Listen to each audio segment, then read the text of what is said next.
Oke teman-teman, Assalamualaikum warahmatullahi wabarakatuh. Eh, Kali ini saya akan mencoba untuk menyajikan pembelajaran menulis dari halaman kosong ini, gitu ya. Jadi ini sebuah tantangan sih bagi saya ketika saya ingin membuktikan kepada teman-teman bahwa menulis itu mudah.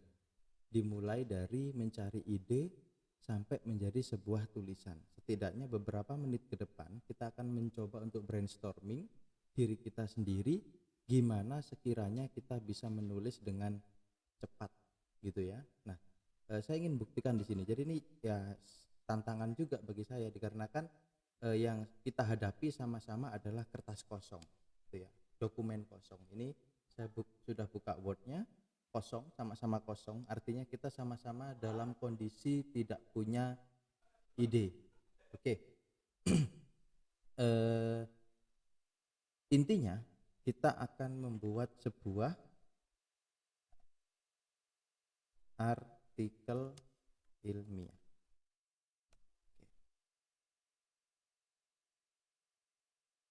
Nah, untuk memulai membuat artikel ilmiah ini sama ya, kita kondisinya juga sama-sama kosong sekarang, sama-sama nggak tahu mau nulis apa. Tetapi setidaknya selama beberapa hari ke belakang kita pasti punya banyak pikiran gitu ya, khususnya ketika saya di Universitas PGRI Wiranegara juga membidangi di bidang hubungan masyarakat dan kerjasama, ya, humas dan kerjasama. Itu pekerjaan saya selain sebagai dosen. Nah, tentunya ketika kita memulai untuk menulis, kita menyesuaikan dulu nih dengan apa yang kita kerjakan sehari-hari. Jadi jangan sampai kita keluar dari apa yang kita pikirkan sehari-hari. Kenapa? Karena sebenarnya apa yang kita pikirkan sehari-hari itu adalah pelajaran kita, gitu ya. Apa yang kita pikirkan sehari-hari adalah pelajaran kita, gitu ya. Jadi saya mulai saja judul saya dengan hubungan masyarakat dan kerjasama. Oke, tentunya di Universitas PGRI Wiranegara. Ini ide utama yang kita dapatkan, hubungan masyarakat dan kerjasama Universitas PGRI Wiranegara. Jadi teman-teman nanti tinggal sesuaikan, teman-teman bidangnya apa gitu. Kalau di bidang ekonomi misalnya, selama beberapa hari ini konsentrasi materi apa yang sedang teman-teman dalami gitu ya, atau selama beberapa semester ke belakang materi ekonomi apa yang menjadi minat dari teman-teman. Kalau saya tulis saja di situ hubungan masyarakat dan kerjasama gitu ya. Nah, apanya yang mau diteliti gitu ya? Apa yang mau diteliti? Kita coba cari yang namanya problem gitu ya. Karena sebenarnya tulisan itu based on problem, based on studi terhadap kasus gitu ya, atau fenomena gitu ya. Problem atau fenomena. Fenomena itu sebuah fakta yang terjadi dalam kehidupan kita sehari-hari tetapi tidak biasa. Itu fenomena. Kalau problem, sebuah fakta yang terjadi dalam kehidupan sehari-hari dan menimbulkan permasalahan, menimbulkan sesuatu yang negatif atau menimbulkan sebuah kekacauan di dalam kehidupan ini. Itu namanya problem. Nah, silakan pilih teman-teman, mau problem atau fenomena. Kalau saya maunya berangkat dari problem. Problemnya adalah masalah PMB ya, penerimaan. Ini problem bagi saya.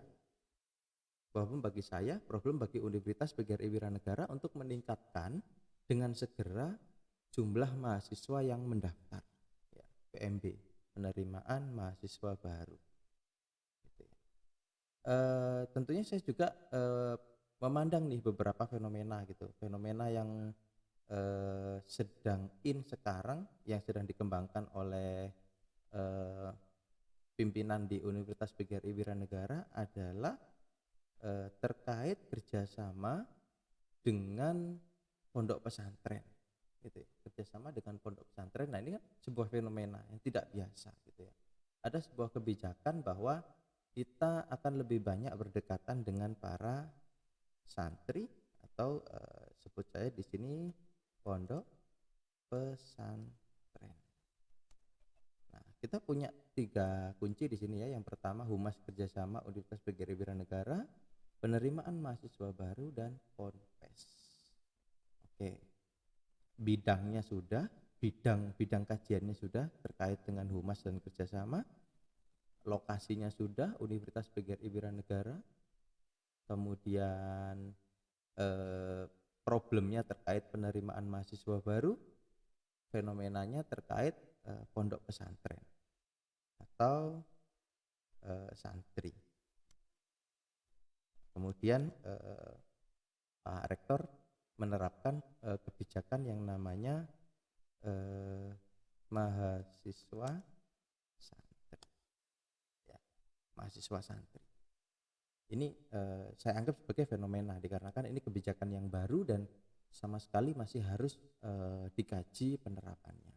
Sudah diterapkan, tapi masih terus dikaji bagaimana kebermanfaatannya terhadap PMB di Universitas PGRI Wiranegara. Oke, kita sudah punya 3 kunci. Nah, kunci berikutnya yang kita butuhkan sebenarnya adalah teorinya, ilmunya, pisau bedahnya gitu ya. Sebuah kajian itu tidak akan bisa berkata apa-apa kalau kita tidak punya pisau bedah gitu ya. Setiap ilmu di matematika, di PPKN, bahasa Indonesia, ekonomi, apapun jurusannya, apapun prodinya, itu pasti punya pisau bedahnya masing-masing. Karena berhubungan dengan ekonomi, kebetulan memang beberapa hari ini saya mencoba untuk mempertajam ilmu saya yang terkait dengan ekonomi dan bisnis, agar saya bisa menjelaskan ke teman-teman di prodi ekonomi dengan enak gitu ya. Saya menemukan salah satu teori yang berkaitan dengan pengembangan bisnis gitu ya. Design thinking.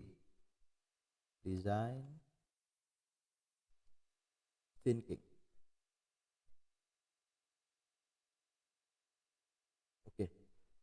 Design thinking. Di mana design thinking ini adalah salah satu pendekatan yang banyak dilakukan oleh para innovator untuk menciptakan inovasi-inovasi atas bisnisnya gitu ya. Ada design thinking, kemudian macam-macam sih.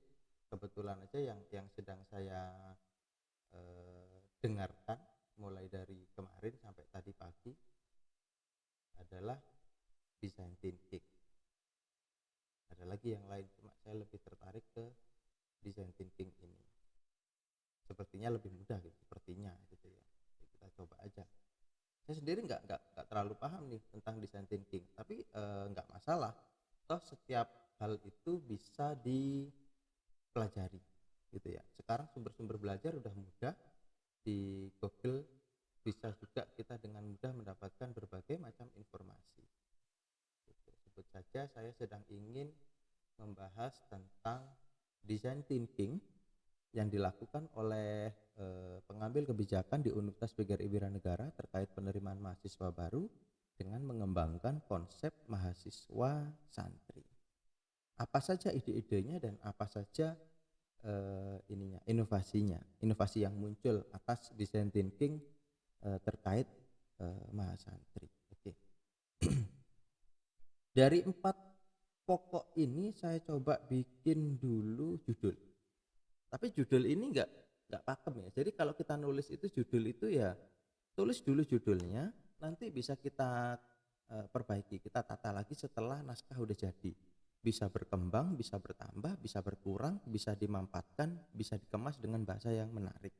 Tergantung di mana nanti artikel itu akan dimuat gitu. karena setiap jurnal itu punya karakteristik masing-masing terhadap identitas judul. Ada yang saya pernah nulis ini intinya kajian pustaka tentang bagaimana bisa ada orang yang mengalami apa namanya image bullying ya, perundungan secara pencitraan, jadi dibilang gendut, dibilang kurus gitu ya. Kemudian akhirnya sampai terjadi apa namanya gangguan pada kecemasannya, kepribadiannya, gangguan pada kejiwaannya hingga sampai menjadikan remaja-remaja itu bunuh diri gitu. Mungkin nggak banyak di Indonesia, tetapi sangat banyak di luaran sana gitu. Nah, judulnya itu saya tulis kamu gendut gitu ya, tanda seru, kamu gendut tanda seru,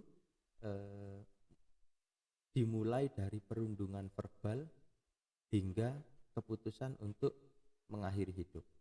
Judulnya seperti itu. Jadi kamu gendut dimulai dari perundungan verbal hingga keputusan untuk mengakhiri hidup. Nah, judul ini tentunya kalau dibilang saintifik nggak saintifik banget gitu ya, seperti judul artikel-artikel non ilmiah gitu ya, tapi serius itu yang saya tulis ilmiah gitu, hanya saja ditulis judulnya yang seperti itu. Kenapa? Karena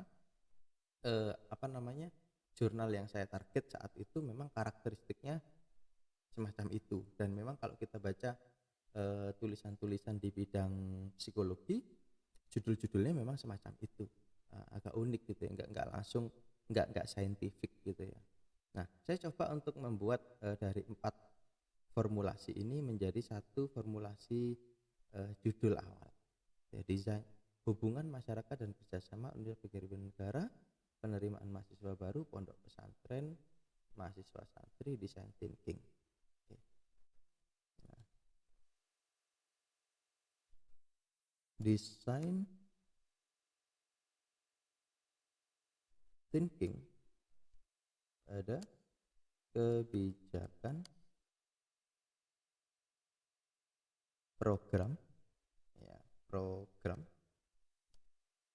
mahasiswa santri.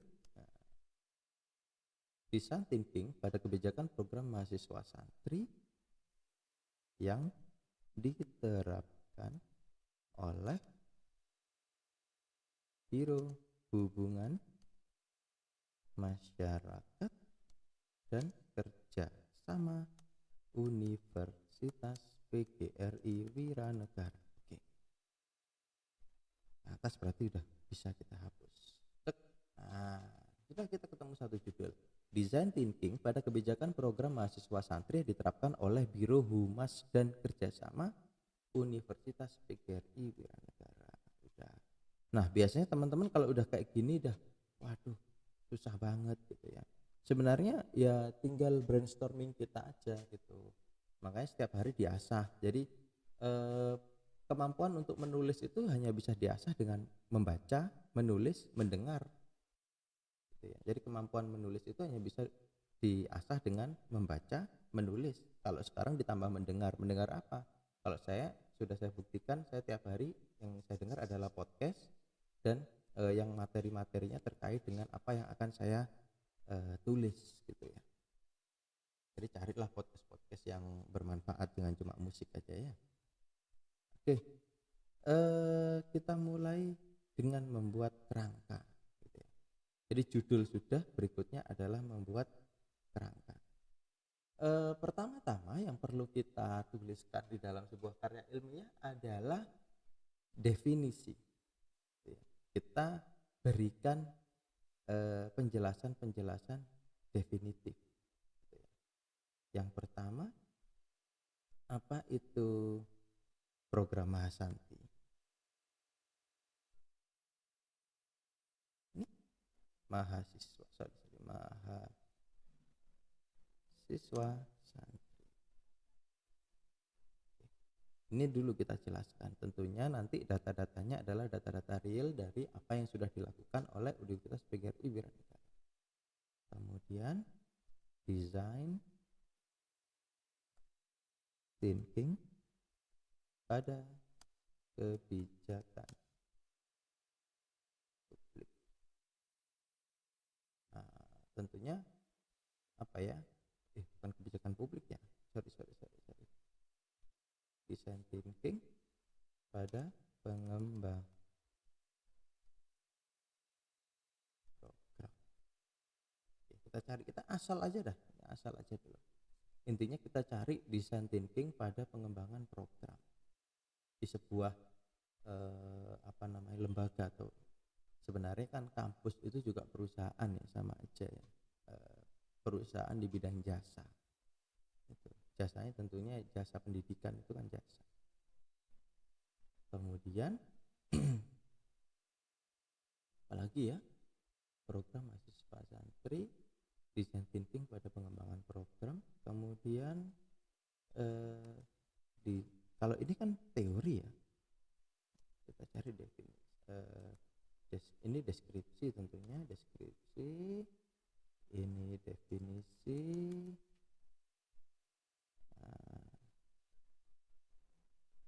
Terus design thinking pada pengembangan program mahasiswa santri. Sudah 16 menit. Nah, ini nanti akan jadi bahan analisis kita.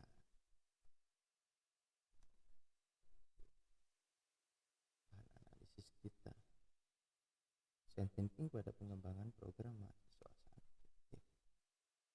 Karena saya sendiri yang melakukan kegiatan ini di Biro Humas dan Kerjasama, maka saya lumayan tahu apa saja program-program mahasiswa santri, gitu ya. Yang pertama misalnya adalah dilakukan melalui kerjasama dengan pondok pesantren, kerjasama dan kerjasama gitu aja ya, kerjasama dengan pondok pesantren. Ini langkah pertama yang dilakukan gitu ya. Jadi kita ketika kita sebagai ilmuwan di bidang manajemen, kita akan berpikirnya ini nanti gini, apa yang sudah diterapkan oleh sebuah lembaga atau sebuah instansi tertentu, itu kita analisis gitu ya. Jadi tentunya kita harus tahu dulu kira-kira yang sudah dilakukan apa aja nih gitu ya, sebelum kita membreakdown dia di dalam bentuk design thinking. Kerjasama dengan pondok pesantren. Berikutnya ada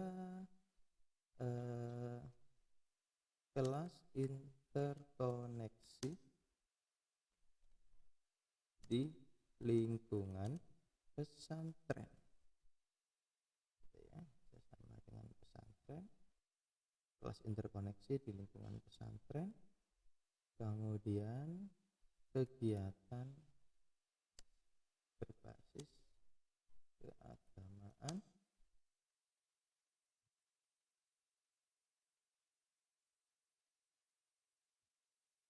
dengan peran serta santri. Nah, kemudian muncullah ada mahasantri. Teman-teman pasti tahu itu mahasantri. Nah, selama ini kan ada Uniwara punya mahasantri. Apa sih mahasantri? Nah, itu sebenarnya adalah kegiatan berbasis keagamaan dengan peran serta santri yang sudah kuliah di Uniwara. Pemberian beasiswa bagi santri.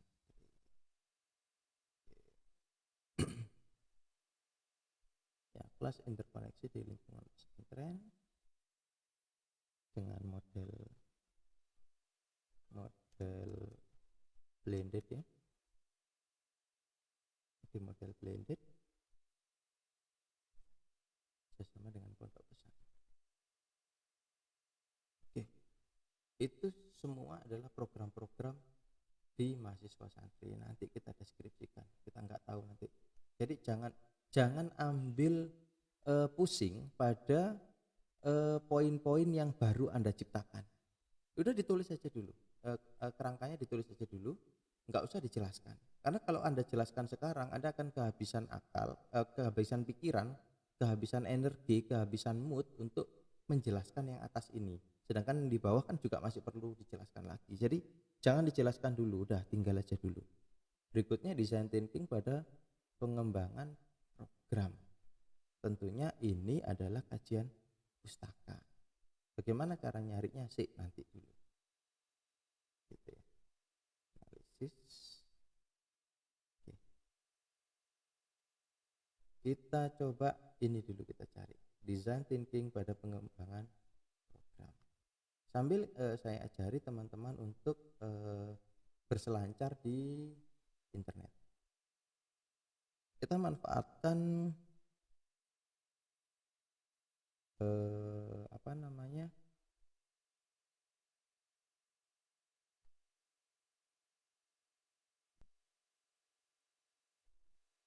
Oke. Kita manfaatkan Scholar ya.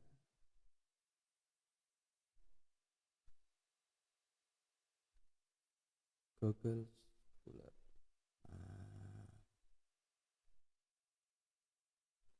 Ini alat paling penting menurut saya ya, ketika kita mau coba apa namanya, cari informasi tentang berbagai naskah-naskah akademik secara online, gitu ya.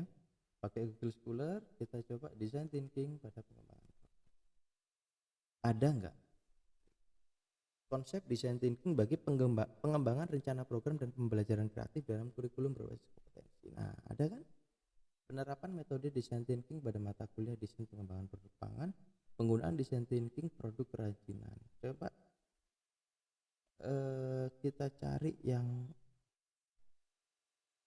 mirip dengan apa yang sedang kita kerjakan. Intinya design thinking ini pengembangan kebijakan, gitu ya. Kebijakan.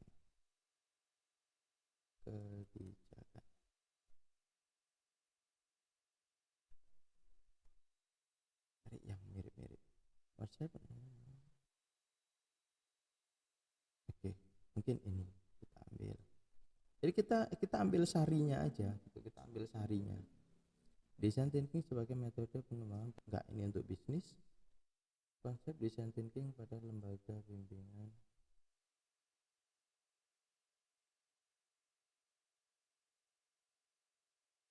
Oke, ini mungkin desain kolaboratif sebagai strategi pengembangan produk lokal, dedikasi pada desain thinking.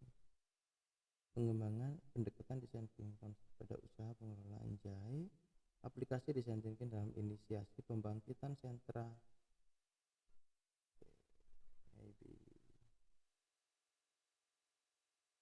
Nah, pemikiran masalah milenial, desain penelitian dan pengembangan formasi kehidupan dan berbasis pendekatan sistem thinking. Metode design thinking, hadis pembelajaran riset dan partisipasi masyarakat. Ini Google Book. Oke, kita ambil penggunaan design thinking pada perusahaan konsultan. Oke.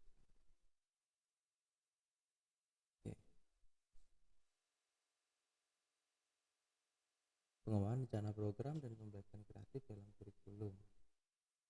Kita langsung aja, kita langsung baca ininya dulu, abstraknya dulu. Pengembangan kurikulum berbasis kompetensi di tingkat pendidikan tinggi menjadi tantangan tersendiri di mana diperlukan komprehensif.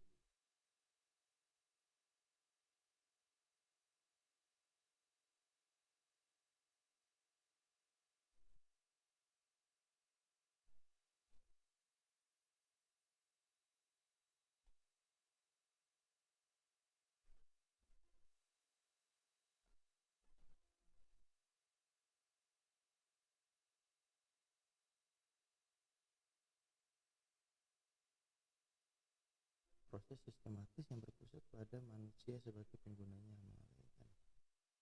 Oke. Nah, ini kan udah banyak ya tentang design thinking ya. Tetapi gini, yang kita temukan ini adalah sumber kedua. Jurnal itu sumber kedua, di mana dia ngutip dari buku-buku yang sumber utama. Gitu ya. Enggak apa-apa, kita ambil aja dulu sambil kita cari sumber utamanya. Nah, ini saya tertarik dengan bukunya Glinsky ini. Bukunya Glinsky ini tahun 2012, apa judulnya? Coba kita cari di daftar pustaka. Glinsky, Design Thinking and the Facilitation Process. Oke, kita cari di Library Genesis. Nah, dengan judul yang sama, Design Thinking. Sambil nunggu kita baca yang lain. Konsep Design Thinking pada smartness yang edukatif.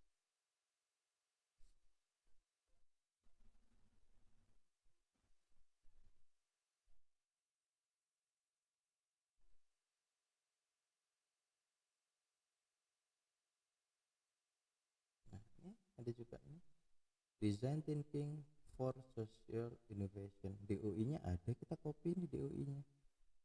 Nah, jadi kita berselancar itu nggak cuma buat nyontek materi, tapi juga searching mana sumber-sumber informasi, sumber-sumber rujukan yang bagus. Oh, no access. Bisa nggak di-download?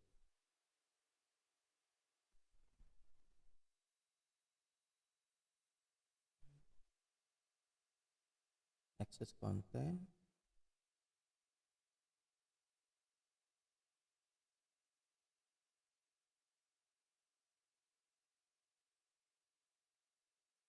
Wah, di library harus bayar.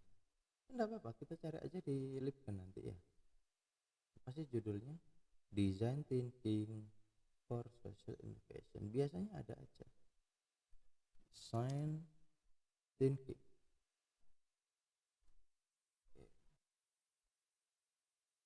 Atau Visual Thinking for Design Innovation as Learning Process. Embedding Design Thinking. Nah, ini ambil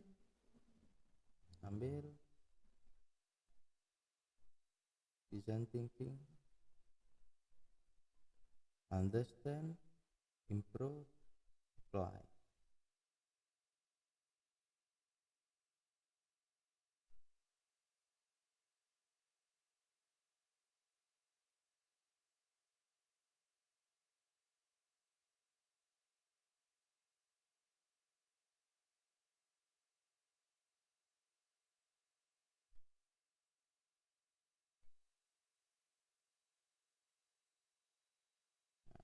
Ini untuk di bisnis ya, Design Thinking Integrating Innovation, Customer Experience, Brand Value. Oke, kita ambil. Ini teori-teori semua. Ini kita ambil nanti. Business Concept Mapping. Sorry.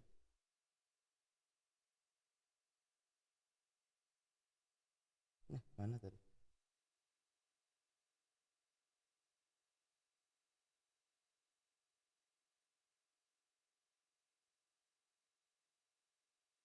Coba yang ini tadi. For Social Innovation. Social. Design Thinking Social. Critical Systemic Practice for Social and Environmental Justice, Participatory Policy Design, Policy.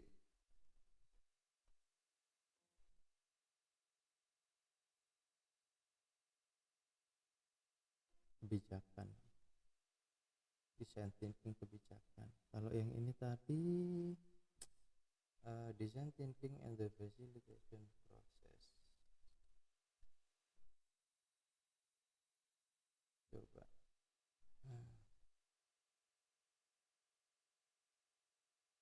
Ada nggak? Oh, nggak ada. Nggak masalah. Oke. Nggak ada, udah kita cari yang lain. Design Thinking Small Business. an introduction. Nah ini mereka kok bisa ya, tapi bagaimana ya? Nah,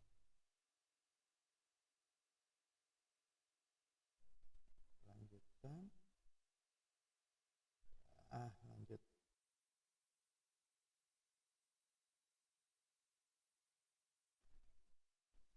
Sip.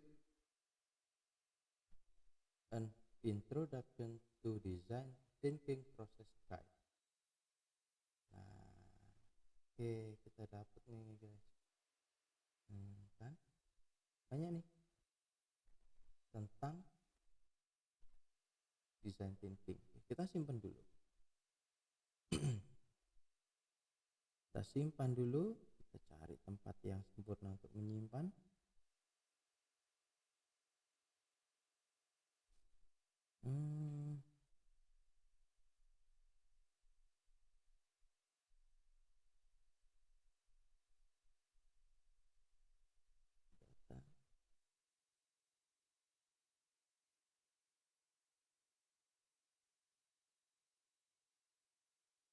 Design thinking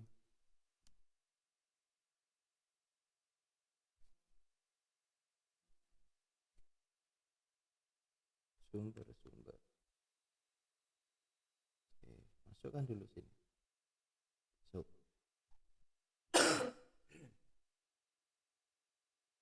ya, ini juga save. Oh, belum, sorry. Kalau ini tadi dia sudah belum ini PDF sudah PDF. Ini tadi belum PDF. Jadi kita buka dulu full PDF-nya. Thinking ini sudah full PDF akademia. So, dan let this PDF file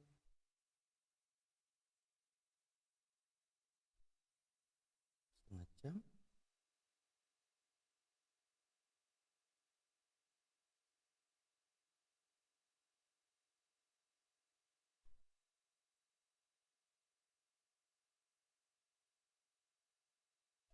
Ini ya. Oh iya. Kita pindahkan aja ya. Dan quick access.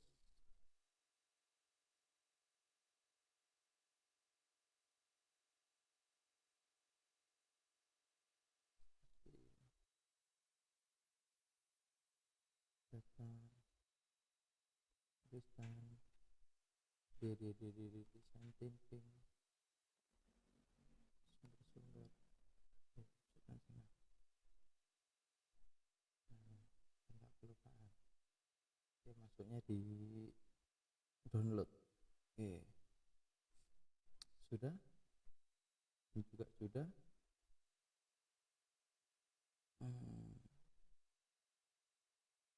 Penelitian riset dan partisipasi masyarakat ini karena Google Book nggak bisa di download, bisa dibaca aja di sini. Berarti kita save web aja, sumber-sumber ya selalu dah masuk. Nah,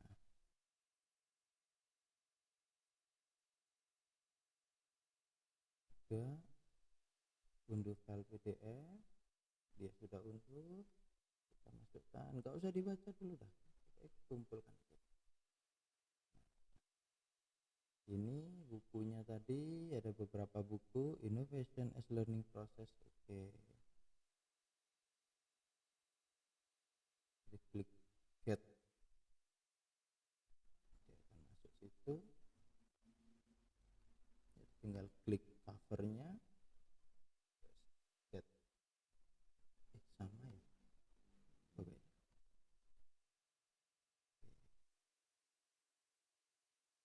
Sebentar. Oke, itu belum.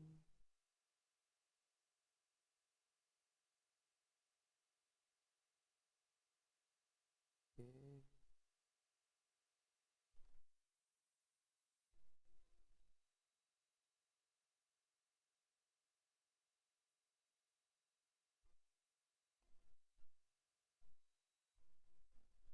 Ini sebenarnya kegiatan ini cepet sih ya kalau kita udah dapat semua materinya. Yang bikin lama kan proses untuk download ini.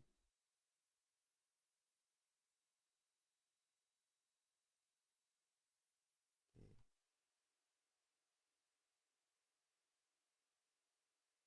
Thomas Lock. Iya, Thomas Lock. File apa ini? Mobi.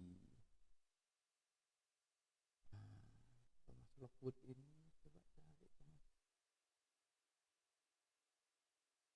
coba cari yang bentuk PDF. Jangan yang Mobi, sulit untuk bukanya. Oke, yang Mobi EPUB. Coba ini. Wah, ini tak bisa nanti bukanya dia.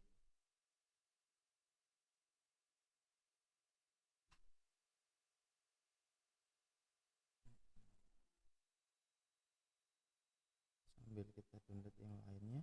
Nickel Cross Design Thinking.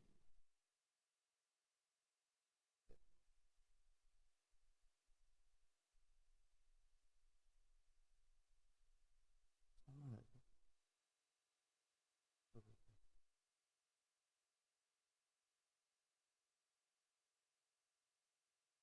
Oke.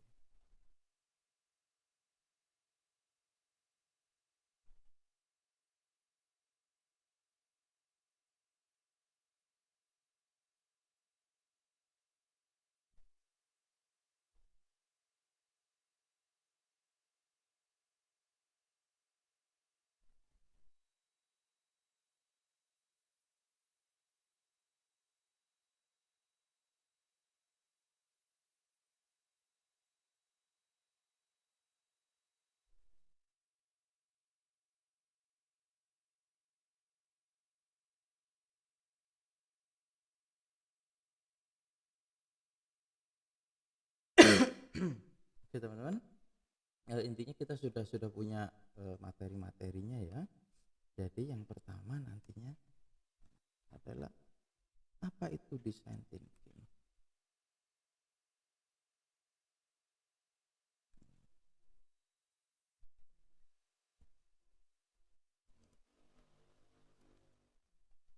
Jelaskan dulu design thinking. Kemudian kalau kita lihat dari yang ada di sini gitu ya, kita ikuti aja beberapa yang sudah ada.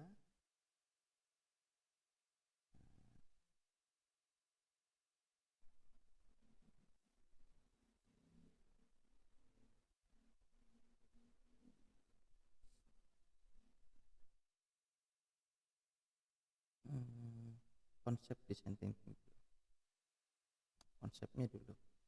Setelah itu adalah apa,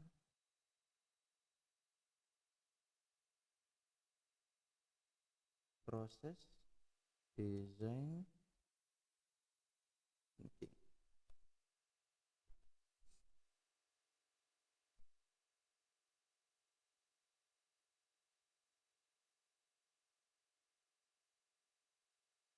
Kemudian apa ya, penggunaan design thinking selama ini digunakan di mana aja. Design thinking sebagai dasar pengembangan kebijakan.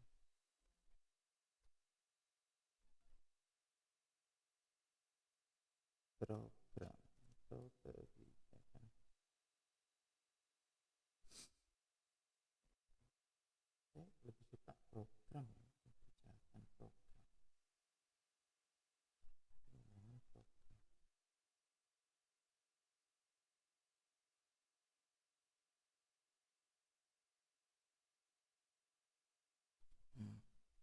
Proses di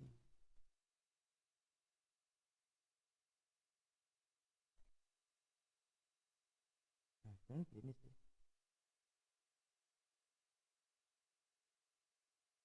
dibalik aja.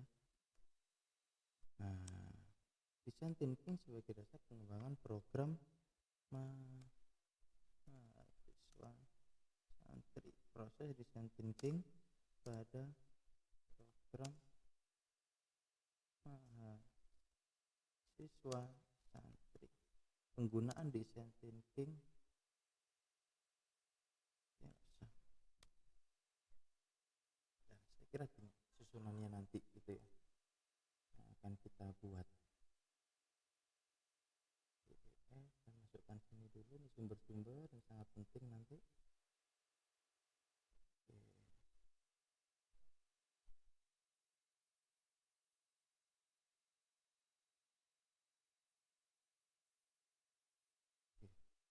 Jadi ini senjata kita teman-teman, ini senjata kita nanti, tapi kita pakainya nanti. Yang penting kita tahu dulu apa yang sudah akan dibuat gitu ya, program mahasiswa. Nah inilah, ini isi artikel kita sudah, ini isinya pembahasan kita, isinya ini. Kemudian pendahuluan itu ada latar belakang dan rumusan masalah, meskipun nantinya nggak perlu ditulis ya, intinya di dalamnya ada latar belakang dan rumusan masalah. Latar belakangnya yang pertama adalah adanya target ya, target penerimaan mahasiswa baru Universitas PGRI Wiranegara dalam rencana kerja jangka panjang menuju Great Campus 2025. Ada target kan? Nah, di dalam target itu ada tagihan-tagihan, salah satunya adalah jumlah mahasiswa yang diterima. Berikutnya yang perlu menjadi latar dasar dari judul ini adalah percepatan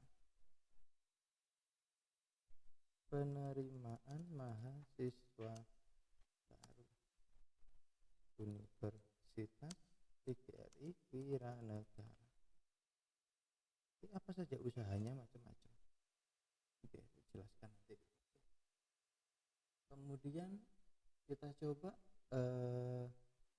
untuk menjadi untuk menjadi state of the art dari penelitian ini. Jadi ini tidak hanya meneliti Uniwara karena Uniwara ada ini, enggak seperti itu. Jadi perlu state of the art-nya. State of the art-nya adalah penelitian terdahulu terkait peningkatan penerimaan mahasiswa baru. Ada nggak, ngecari aja nanti gampang. Berikutnya penelitian terdahulu terkait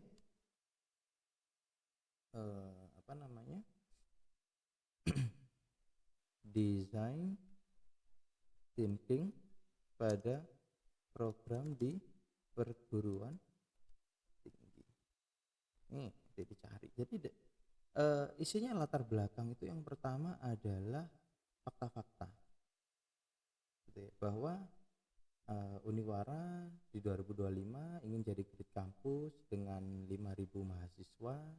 Kemudian tentunya ada strategi-strategi yang harus diciptakan untuk membuat percepatan penerimaan mahasiswa baru. Kemudian di latar belakang juga ada state of the art, di mana kenapa kok kita memilih design thinking. Jadi penelitian-penelitian terdahulu disampaikan, yaitu penelitian yang terkait dengan peningkatan penerimaan mahasiswa baru di perguruan tinggi. Tentunya nanti kita cari. Kemudian penelitian terdahulu terkait design thinking pada program di perguruan tinggi. Oke, kemudian ada di dalamnya pasti rumusan masalah. Jadi sebenarnya gini sih tepatnya. Nah, gini rumusan masalah. bukan rumusan masalah ya, kalau di artikel 5 langsung tujuan. Tujuan penulisannya yakni untuk menganalisis, untuk mendefinisikan ya, untuk mendeskripsikan secara kualitatif proses desain thinking pada kebijakan program mahasiswa santri yang diterapkan oleh Birohumas. Nah, seperti ini kawan-kawan ya. Oke. Oke, ini isi pendahuluannya, bahasannya. Atau ini lebih tepatnya dulu. Ya, masuk pembahasan sih di dalam artikel ilmiah itu ini tergantung apa namanya, template jurnal yang kita bidik gitu. Ada yang pakai kajian pustaka, ada yang enggak. Nah, kalau enggak pakai kajian pustaka sebenarnya ada, tetap kajian pustakanya tetap ada, tapi masuk di pembahasan. Kalau kajian pustakanya dirinci. Kalau kajian pustakanya hanya dijelaskan dikit-dikit doang, berarti masuknya di pendahuluan. Bisa-bisa masuk di sini.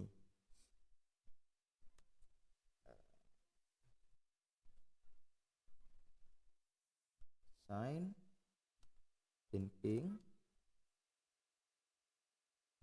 dalam pengembangan program kerja. Nah, seperti ini. Institusi.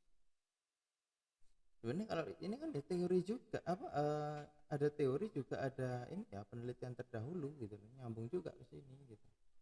Masukkan aja enggak apa-apa. Tuh.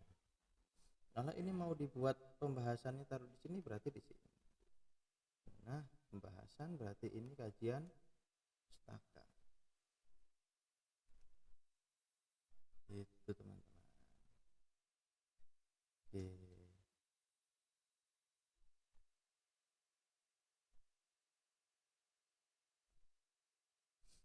Oke, seperti itu. Pendahuluan kajian pustaka, pembahasan. Nah, seperti ini kan udah jadi ya. Loh, mana yang jadi gitu. Udah, ini udah jadi sebenarnya. Jadi naskah Anda sudah 50% jadi. Apa? Kerangkanya. Gitu ya. Kerangkanya udah jadi. Paling enggak kerangkanya udah jadi. Nah, berikutnya ini kan sudah berapa nih? 48 menit, katakanlah dipotong dengan intro tadi 45 menit lah. 45 menit kita udah punya kerangka. Ini dulu selesaikan. Jadi teman-teman kalau ingin sukses buat artikel ilmiah, ini dulu selesaikan. Kalau udah selesai, mau kalian tinggal kuliah kayak, mau tinggal kemana kayak, mau tinggal tidur, enggak masalah. Besok lagi dikerjakan enggak masalah. Yang penting artikelnya ada, kemudian rujukan-rujukannya udah siap, sumber-sumbernya kan udah siap. Nah, 1, 2, 3, 4, 5, 6, 7, 8, 9, 10, 11. Nah, 10 ya, ini ada yang sama. Sekitar 10 lah. 10 rujukan. Asing loh, rujukan dari luar loh ini. Ya, rujukan dari dalam ada beberapa. 4 kalau nggak salah tadi. Sisanya rujukan asing. Nah, nanti itu bisa berkembang. Sudah selesai seperti ini, bisa diistirahatkan dulu ya, save dulu. Sudah 45 menit ya. Terus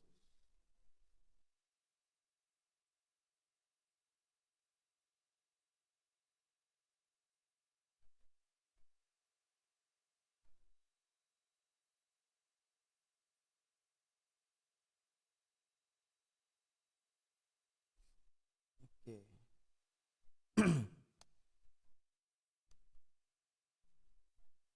Oke. Jadi 45 menit untuk menyusun keseluruhan kerangka. Selesai itu disimpan, boleh ditinggal. Nah, ini jangan dilanjutkan. Kenapa? Karena kalau dilanjutkan sekarang kepalanya pusing. Bagi Anda yang nggak biasa untuk menulis atau nggak biasa untuk mencurahkan perhatian yang agak lama pada komputer, nanti korat-karit. Oke, nanti pada materi berikutnya akan saya jelaskan bagaimana untuk mengisi dari kerangka-kerangka ini. Oke, sekian dulu. Assalamualaikum.